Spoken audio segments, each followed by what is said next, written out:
tilanteesta kuitenkin hyväkseen maalipotkun. 14 minuuttia, kohta 15kin pelattu täällä Katowicen uudella stadionilla, joka on uusittu. Tämä on itse asiassa ensimmäinen ottelu koko stadionilla. Ropsilla maalipotku, sen antaa Matti Wikman suoraan Arto Autille. Vähän huolimattomasti Autti takaisin Wikmanille. Mitään varsinaista hätää tuosta tilanteesta ei kehittynyt. Wikmanin avaus.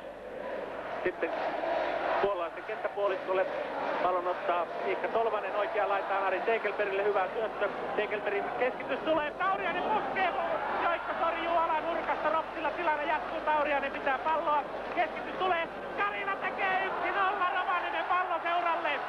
Karila tekee 1-0 Rovaniemen Palloseuralle. Tauriaisen keskityksestä puolalaiset seisoivat kun puunukeet tuossa Ropsin vastaiskussa. 15 minuuttia pelattu ja Rovaniemen Palloseura johtaa riemastuttavasti 1-0. Janus Joikko on aivan raivoissaan tuolla maalissa, hän huutaa puolustuspelaajille, että mitä ihmettä miehet seisoo siellä, kun puukot eivätkä ota äijää kiinni, aivan vapaasti pääsi siinä ensin Pasi Tauriainen ja sitten Petteri Karila puskemaan kohti maalia, kohti puolalaismaalia ja toinen pusku Petteri Karilan tekemänä meni maaliin. 15 minuuttia, 14 minuuttia oli pelattu siis ottelua, kun Rovaniemen Palloseura siirtyi Petteri Karilan maalilla 1-0 johtoon. Riemastuttavaa kerrottavaa myöskin sinne valtakunnan verkon kuulijoille. Jälleen painaa Rovaniemen Palloseura.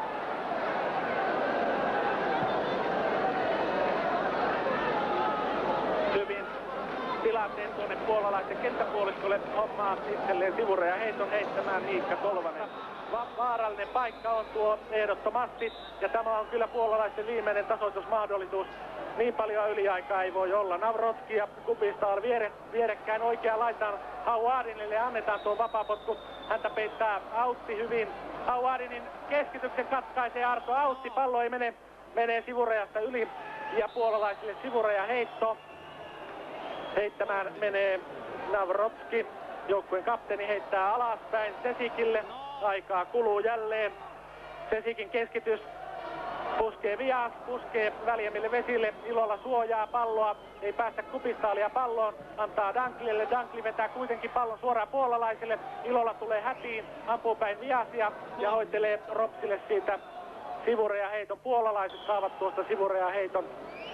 Ei, kyllä se tulee Ropsille ja jälleen on loistavasti sekunnit kulumassa. Jo 4 minuuttia pelattu yliaikaa, merkillistä on kyllä tämä Hoksan kellon käyttö.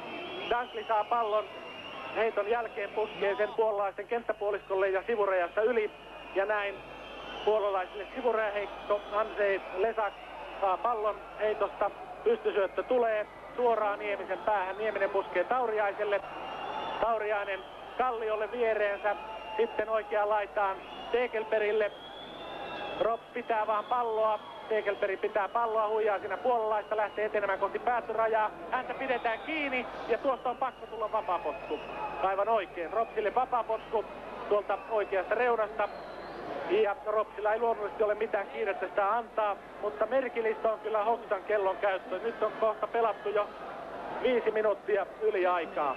Mistähän nuo minuutit ovat oikein tulleet? Nieminen vapaapotku antamaan, antaa Kalliolle 16 sisään. Ja nyt sai Hoksan pilli. Rovaniemen Palloseura on voittanut 1-0. Täällä GKS Katowicen stadionilla. Siellä Arto Autti ja Matti Wikman halaavat toisiaan, nostavat käsiään. Ja vihainen puolalaisyleisö huutaa herjaa huutoja. En tietenkään tiedä mitä he sanovat, mutta ilmeisesti haukkuvat ainakin omiaan.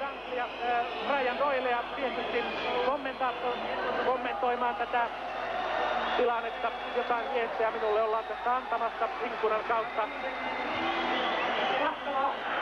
Mahtavaa, sanoo Tapani Hansruuna, Ropsin varapuheenjohtaja. Odottelen Brian Doylea tänne kommentointia varten.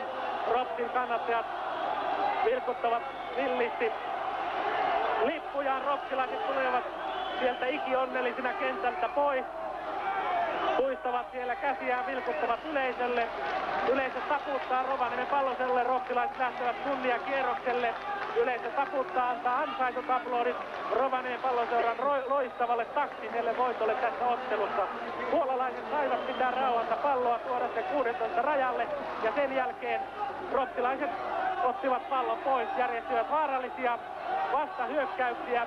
Yksi niistä tuotti tuloksen, nuori Petteri Karila teki voittomaalin, kun toista jaksoa oli pelattu 14 minuuttia Pasi Tauriaisen loistavasta esityöstä. Kuunnelkaa, miten puolalaisyleisö taputtaa Rovaniemen Palloseuran pelaajille ansaitusti. Ovat ruotsilaiset kyllä tämän taktisessa mielessä tämän pelin voittaneet, vaikka tietysti